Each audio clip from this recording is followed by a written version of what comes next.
Wala pang ulam. Kinuha mo kasi yung pera. Ah! Ako pa sinisisi mo ngayon. Kanin lang? Oh, sige. Ikaw kumain nito. Kainin mo! Nagtubigil ka kadakdak ang bungala mo! Anak, tama na!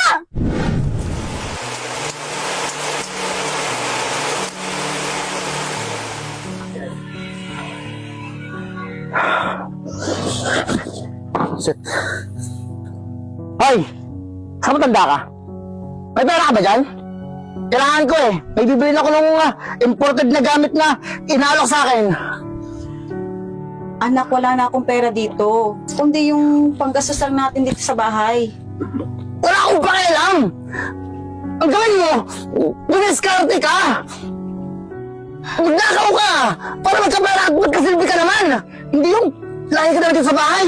Ngayon?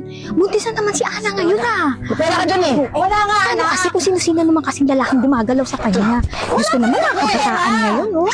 Niloloko mo Hindi mo ako, na ha? sabi. Ay, teka lang. Wala nga, anak! Pwede talaga. May pera ka dyan eh! Wala nga, anak! Wala talaga akong pera! Niloloko mo ako, ha? Parang, Wala nga, anak! nag-aaway na naman yung mag-ina. Grabe talaga yung dalawa na yan, no? Eh, ate kang anak. Ewan ko naman dyan kay Aling Wilma kung bakit natitiis niya. Alam mo, naaawa na nga ako sa kanya. Ano kaya report natin sa barangay? Tara! Wala nga, anak! Ito naman pala eh! Sa akin na to, ha? Anak! Hindi pwede! Pagkasos natin yan! Diba? Bibigyan mo naman pala eh! Kung ano pa sinasabi mo? Anak, pagkasos natin yan! Anak! Huwag pakialam! Anak! Anak! Pagkasos natin yan!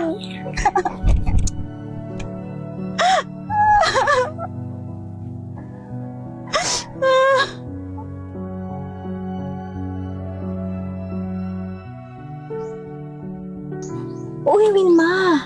Ano na naman nangyayari sa inyo? Bakit pumapayag ka na saktan ka ng adik mong anak? Ay, sinabi mo pa. Bakit na lang baga hindi pa rehab yan? Baka mamaya makagawa pa ng hindi maganda, mahirap yan. True, tama ka dyan. Wala na kasi ako magagawa, kundi ang ipagdasal na lang ang anak ko. Kasi baka lumala pa ang sitwasyon. Nawala na kasi ang asawa ko. Eh, ayoko mawala ang kaisa-isa kong anak. Kaya ipinapanalangin ko lang na magbago siya. Ay, Mare, tara na nga. Tara na.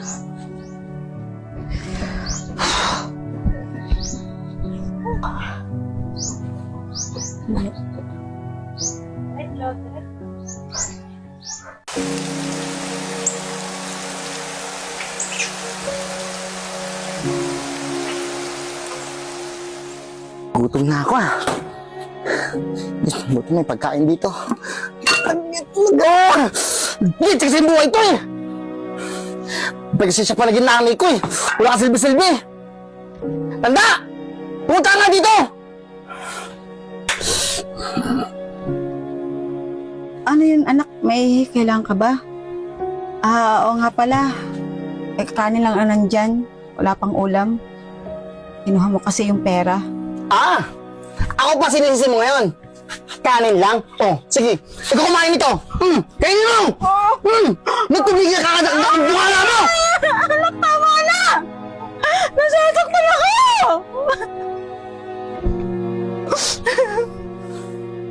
Ano?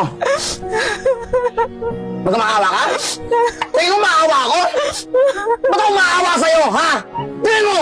Ikaw yung hadlang sa buhay ko! Gusto mo yan! Kalas ka na! Anak! Anak ka ba magbabago, anak? Hinapinayag mo ako sa'yo, anak!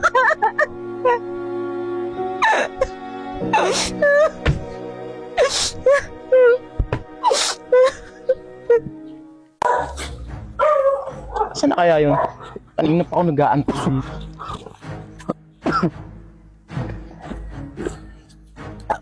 Ole, Pare, ikaw ba yung ano? Ikaw ba yung kaibigan ni Luis? ano? Bibili ka na ba? Oo, oo. Okay. Ito, Sige, pinagpa. Good items yan. Galing niya Montenegro pa, ha? Okay, salamat dito, ha? May bibigay pa ako. Ay, again, sige, sige. Ha?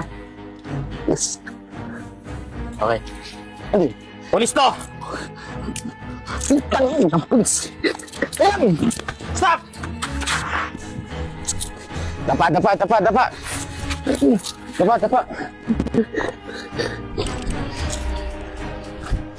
Nuhuli kita sa salang paggamit ng pinagbabawal na droga at sa pananakit ng iyong magulang. May karapatan ka manahimik at may karapatan ka kumuha ng sarili mo o bugado kung wala. May ibibigay sa iyong pamahalaan. Tayo!